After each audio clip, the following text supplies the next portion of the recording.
Hello and welcome to a tutorial. This is a revisit of an old tutorial, but there I have some good news, so I want to revisit them.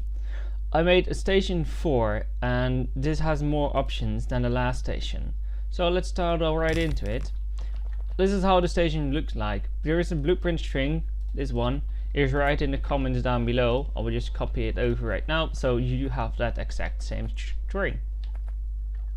How does this system work? Well, first of all, if you go to the constant combinator, we have 4 different items. You can see with the stack inserter, and these 4 different items are showed right here. I also use red for the color red, since the light will turn red when one of these items are missing. They're all in a negative, so if there is 35 at least construction robots in the system, it will be a positive number. If these are all positive numbers, then the train doesn't need to stop here. So what I'm gonna do, I'm gonna do that, nope, and connect it up to the system. What we simply do, oh yeah, that's maybe not the right thing to do, because now it's gonna drive to somewhere else. Try it again. So there's a train, and a train basically go to the main station, that's right there, and then after every 10 seconds it checks if it can go to a station called Z. I use Z since Z is in the train list. If you want to select a new train, it's completely arrayed down like there. So I don't need to worry about all these other names, and they're just there. So when you build a new station, you just need to call it Z, and then it will find its route. So it's driving right there. Can I click on it? It should be, but I don't. Anyway, and then it brings it right here. So how does this station work and what does it do? Well, the train comes in and I have some construction robot, turrets, walls and repair packs. This is the items that I need for my walls. Although I do not have walls anymore. Also the wall is wrong here, but that doesn't matter. So to construct a wall. So the train will come here and dump the stuff, the required items that have been set in here into the chest, and after an interactivity of 5 seconds it will move on. So here you can see that it's moving the items. You can set this to override stack size 1, as I've done, to make sure that the items that go in here are exactly the items that you set it to. This one is set, for example, to 10, so every time it moves, it will add 10 more items in the chest. So it would be 99, it's less than 100, so it move 10 more into the chest. So how does it work furthermore? Because as you can see, it now want to go to set main. But for example, one of the features of this setup is that if you have junk that I currently have and I want to get rid of, you can put all the junk into the system itself, like so, and when you let the train go to a station, the train will be called and go to this station, because this is how the system works. It doesn't, the red light doesn't go on, but it will stop here. The red light only goes on when there are items missing.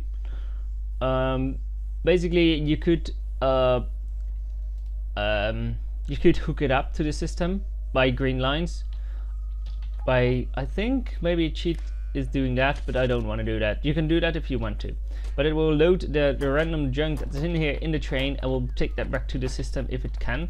It cannot at the moment because I have not hooked it up to the system itself, so I will just hook it up and now the train will do its own thing.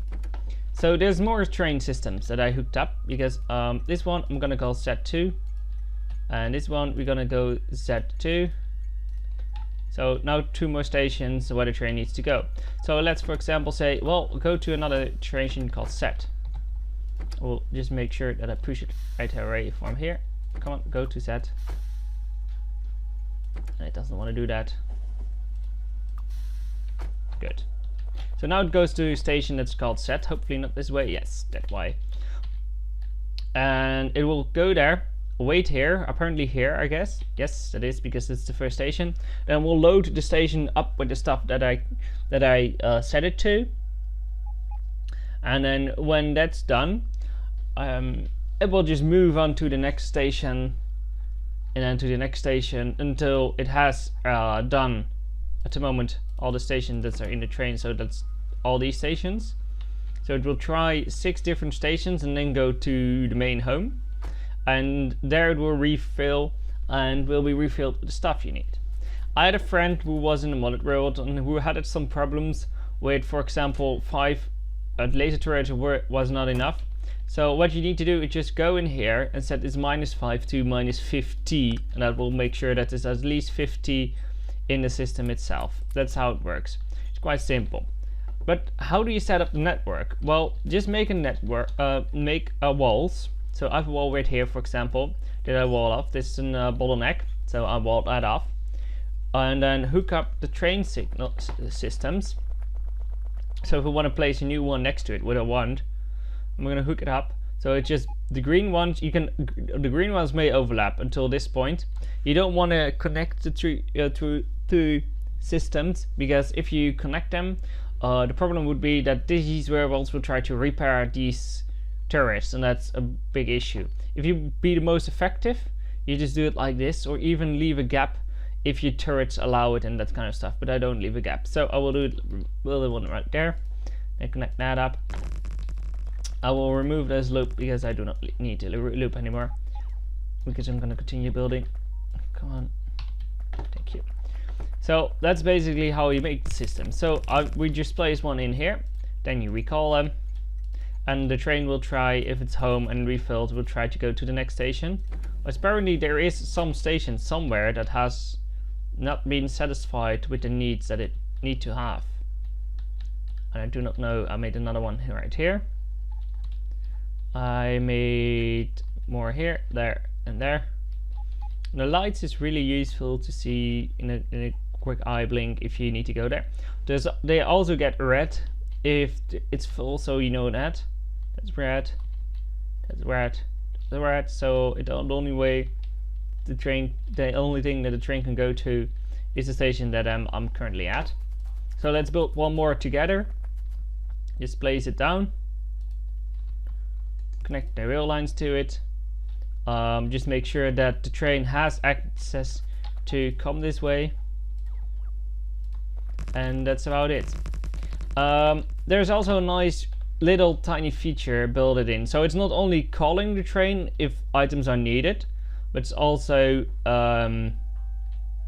if I just say, well, remove that, the robots will remove that, put it in the storage chest and all the other stuff. That will make sure that the train station will be named, and the train will need to stop here to grab that wood, and that's really nice, I think. So that's a nice feature. So it's calling the train. It is a junk trash bin. It has some nice lights. It's programmable. So it's all things you would need. If you need any further questions and how do you set up these things or whatever, there's one thing right here that I have some problems with, because look, the best thing to do is to set up right there, but you can guess that doesn't pointless because I do not need it right here. So in this case you could extend it. There's no problem in doing so. You could simply extend it by 1, and then the radar is in his way. You just need to think about that these robots in here will travel to the chest and then to here to do that. So if you make them extend too big, it's problematic. But if you just do it really nicely, like I did right here, then it will slowly. Oh, we're missing storage chest. It will slowly. It will be the most efficient thing. So thank you guys for watching. The blueprint string will be in the description. If you have any further questions, just hit me up in the comments. For now, thank you guys for watching, and I hope to see you another time soon. Oh, by the way, don't forget to make loops if you use a one-wheel tree. That's a trade tutorial. So for now, thank you guys for watching, and hope to see you next time. Have a nice day, and goodbye.